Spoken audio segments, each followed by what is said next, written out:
የሆነ ሆኖ ወደ አዲዳስ እንሂድና አዲዳስ ደግሞ ጀርመን ውስጥ በ1949 አዶልፍ አዲ ዳስለር በሚባል 1924 ላይ ከሁለተኛው የዓለም ጦርነት በፊት ሀሳቡ ነበር የስፖርት የማምረት ግን ይሄ ዋናው መስራቹ በስሙ ነው አዲዳስም ወደሚለው የተቀየረው። አዲ እኮ የአዶልፍ የአባቱ ስም ኒክኔም አዲ ኒክኔም ነው። ዳዝለር ደግሞ የመጀመሪያዎቹ 3 ፊደል ትወስድና አዲ የቤተሰቡ ስም ነው የአባታቸው ስም እና ያንን ይዞ ከወንድሙ ጋር ነው ሩዶልፍ ዳዝለር ጋር በመሆን ሩዶልፍ ዳዝለር ደግሞ ፑማን ከሱ ከቀጣለ በኋላ የመሰረተ ማለት ነው። 1954 ላይ ሚራክል ኦፍ በርን የሚባለው ማለት ነው በወርልድ ካፕ የዓለም ዋንጫን ጀርመን 1951 ላይ ፊፋን ተቀላቀለች በድጋሚ በይቅርታ ተመለሰች። ከዛ በኋላ 54 ላይ ስታነሳ አዲዳስ ጫማን ነበር ያደረጉት ለመጀመሪያ ጊዜ ማለት ነው። ከዛ በኋላ ደግሞ የቺ የምናቃት የአበባዋ ምልክት ትሪፎሊ የምትባሏ አሁን ድረስ አለች። በኋላ ላይ ነው የቀየሩት። ይሄ ወደ መስመር ወደ ተራራ ወደሚመስል ቅርጽ የቀየሩት በኋላ ላይ ነው 1990ዎቹ አካባቢ ማለት ነው። ትሪፎሊ የምትባሏ አሁንም ድረስ ቱታ ሆና እናቃት እሷን ነው። እንደውም በእኛ ሀገር እኮ ስኒከር ጫማ ስታደርግ አዲዳስ ገዛህ እንዴ ነው ይባላል። ቀድሞ የገባው አዲዳስ ስለሆነ እነ ናይክም ከመጡ በኋላ ናይክ ጫማ ማድረግ ልክ አሁን ውሃ ስትገዛ የታሸገዋ የሆነ ብራንድ እንደምትጠራ ልክ እንደዛ ሃይላንድ ገዛህ እንደሚባለው ማለት ነው። ልክ እንደዛ አዲዳስ ነው ይባሉና ይህ የጀርመን ኩባንያ እንግዲህ በጣም ተፎካካሪ ከሚባል ናይክን አንዳንድ ጊዜ አዲዳስ ገኖ ይወጣል። በተለይ እግር ኳሱ ላይ ናይክ ገኖ ቢወጣ አትሌቲክስ ላይ እና ኦሎምፒክስ ውድድር ላይ በርካታ ሀገራትን ስፖንሰር በማድረግ ደግሞ አዲዳስ እንደዚህ ገኖ የሚወጣበት እንትን አለ። እንደውም ኦሎምፒክ ውድድር ላይ ብዙ በርካታ ወደ 28 የሚደርሱ የውድድር ዘርፎች ናቸው ያሉት አይደል? አሁን ካልተሳሳቱ ጨምር ይችላል በእንትኑ ዘርፍ ብለው ያወጣሉ ደረጃ።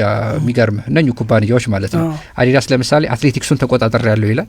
ናይክ ደግሞ የፊልድ ውድድሮችን ተቆጣጠር ያለው ወይም የትራኩን አንዱ ደግሞ የፊልዱ እንደዚህ አይነት ነገር የቤት ውስጥ ውድድሮችን የተቆጣጠር ያለው አይነት ምክንያቱም ባሸነፉት ሀገራት እንትን ማሊያዎቻቸውንም በዛው ያስተዋውቃሉ። እሱ ላይ እንደው በጨምር ለምሳሌ አዲዳስ በተመለከተ እንደውም 1936 ማን ወደ ኋላ መለስ ስትል የዛኔ ኦሎምፒክ ተካሂዶ ነበር በርሊን ማለት ነው። እና ምንድነው ያደረጉት መሰለኝ ጻን እንኳን ይነቁ ናቸው እነሱ ምንድነው ያደረጉት እነዚህ ሁለት ወንድማማቾች በቦርሳ ውስጥ ጫማ ይዘው ሄዱ ነው የሚለውና ሄደው የዛኔ ታስታውስ እንደሆነ አንድ ታዋቂ ሯጭ ነበር ጄሲ ኦንስ የሚባልና ለጄሲ ኦንስ ስፖንሰር አደረጉት ነው የሚገርምና ስፖንሰር አደረጉትና ወዲያው በጣም ቡም ያደረገው የሽያጫቸው ማለት ነው። እንደውም ከሁለተኛው ዓለም ጦርነት በፊት ይላል እንግዲህ ሁለተኛው ጦርነት 1941 ላይ ተመጣ እንግዲህ 36 ላይ ኦሎምፒክ ተካሂዶ ከሱ በፊት 200,000 ጥንድ ጫማዎችን መሸጥ ችሎ ነበር የዛኔ አዲዳስ። ይሄ ሁሉ የሆነው ግን ጄሲ ኦንስ በፈጠረው ተጽዕኖ ነው ተብሎ አንድ ሩጫ ስላነሳ ነው።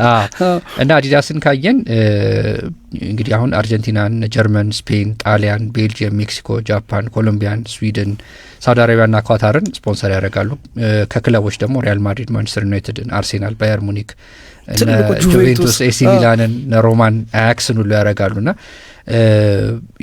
የነሱም በተለይ በክለብ ደረጃ ያላቸው ተጽዕኖ ቀላል የሚባል አይደለም። ቅርብ ጊዜ በተለይ በርካታ የሚባሉት እንግሊዝ ትልልቅ ክለቦች መያዝ ቻሉ። ናይክ ይዟቸው የነበሩትን ማለት ነው።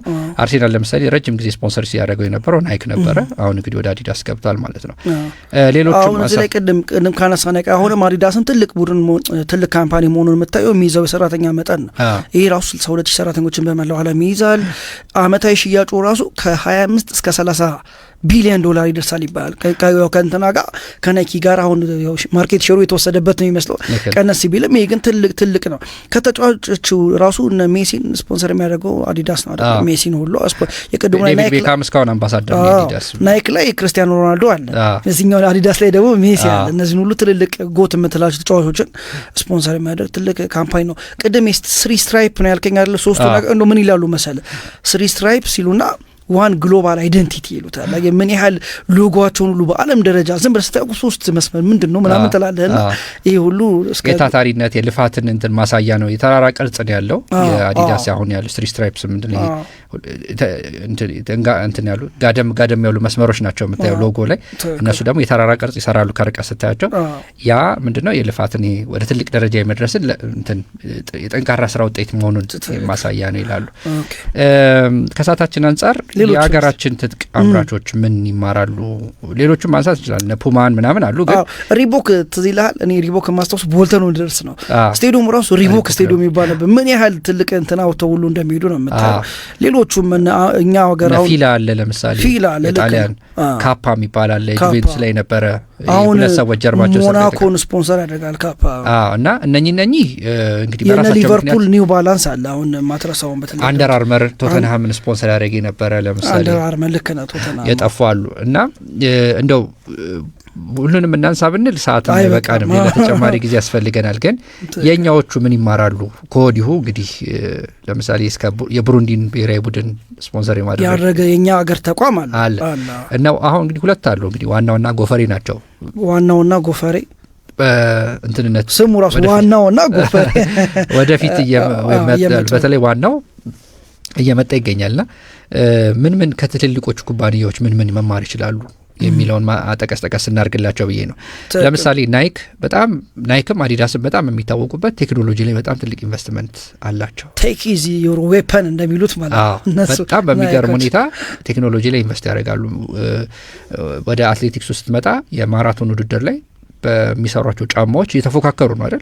ከ2 ሰዓት በታች እንድንገባ አንዱ ጫማ ነው ብሎ ነው አዲዳስ አሁን በሰራው ጫማ በአዲሱ ባስተዋወቀው ጫማ ባለፈው ትግስት የኛው አትሌት ትግስት ሪካርድ አሻሽላለች አለ ረጅም ጊዜ ተይዞ የነበረው።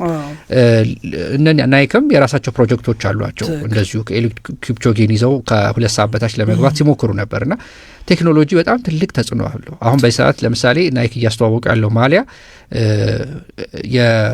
ወደ ውስጥ የሚገባውን የአየር መጠን የሚቆጣጠር ሆኖ ተጫዋቹ ሙቀቱን እንዲቆጣጠርለት፣ ስለዚህ ድካምን እንዲቀንስለት ማለት ነው። ሰውነት ቀዝቃዛ ነገርን ባኘ ቁጥር ወይም የሙቀቱን መቆጣጠር ከቻለ በለበሰው ማሊያ አስበዋል የበለጠ ኤፊሽንሲውን እየጨመረ 90 ደቂቃ ብቻ ሳይሆን በደንብ የመጫወት አቅሙን እየፈጠረ ነው። ለእኛ ሀገር ደግሞ ይሰራል ብዙውን ጊዜ ሞቃታማ ለሆነ ሀገር ማለት ነው። ልክ ነው።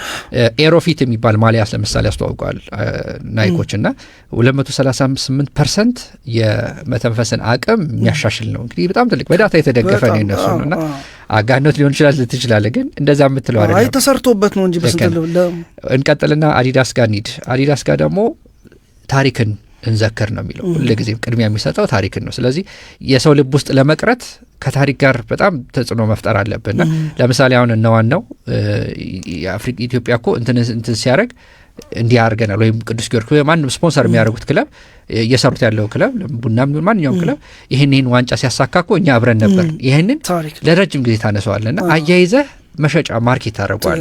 ሄሪቴጅ ዊንስ ሀርትስ ይላል አዲዳሶችና በጣም ይሄ በጣም ትልቅ ነገር ነው። ሌሎቹ እነ ፑማ እነ ማክሮን የሚባሉት የጣሊያን ኩባንያዎች ምንድነው እንትናቸው በረጅም ርቀት ነው የሚያስቡት።